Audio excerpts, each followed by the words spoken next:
જય સોમનાથ તોરા મન દર્પણ કહેલાય.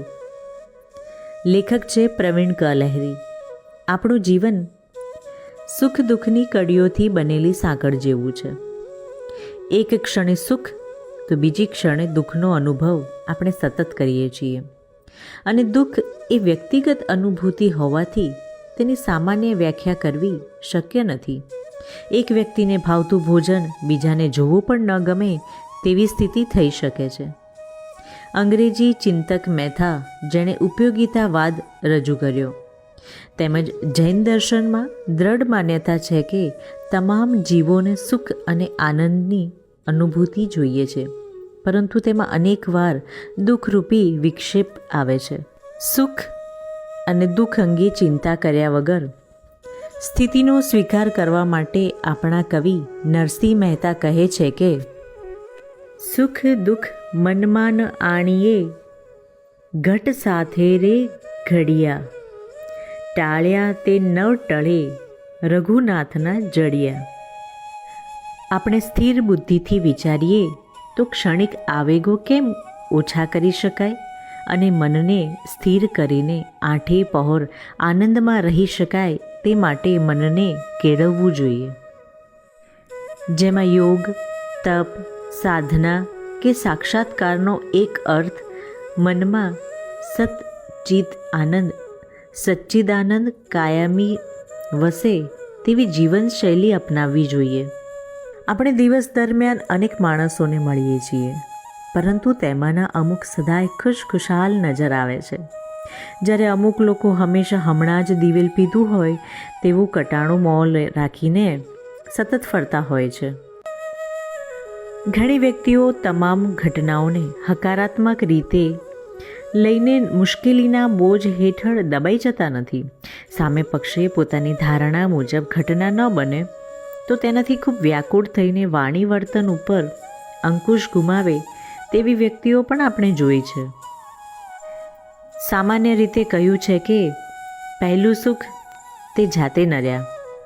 તબિયત સારી ન હોય, અસાધ્ય રોગ હોય, ક્યારે ગુજરી જઈશું તેની ચિંતા હોય તો સ્વાભાવિક રીતે આપણે સુખથી વંચિત રહીએ છીએ.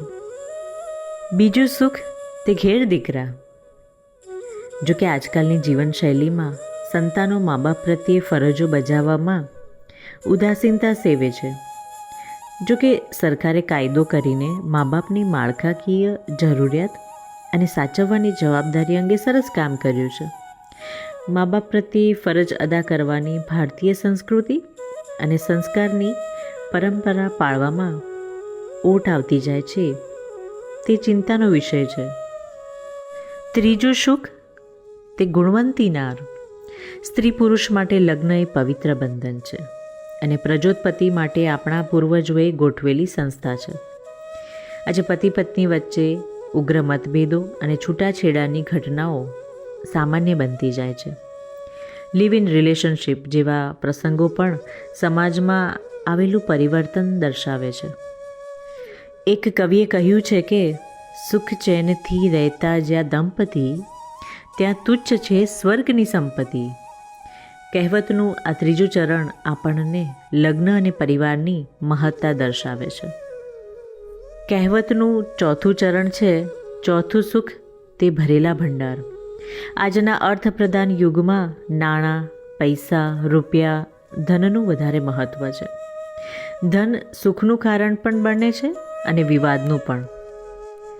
સમાજમાં ખાસ કરીને કોરોના કાળ બાદ માનસિક બીમારીનું પ્રમાણ ગંભીર રીતે વધ્યું છે.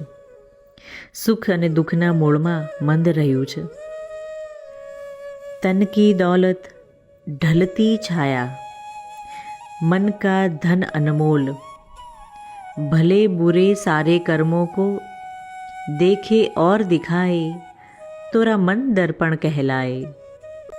આ ગીત દ્વારા મનને યોગ્ય તાલીમ આપી સકારાત્મક વિચારો કરવા માટેનો મુદ્દો સમજાય છે. જ્યારે જ્યારે આપણે દુઃખની અનુભૂતિ કરતા હોઈએ, નિરાશ થતા હોઈએ, ત્યારે આપણી પોતાની જાત સાથે વાત કરીને દુઃખની અનુભૂતિ કેમ ઓછી થાય અને સુખની અનુભૂતિ કેમ વધારે થાય તે માટે સતત પ્રયત્ન કરવો તે જ શ્રેષ્ઠ ઉપાય છે. જય સોમનાથ.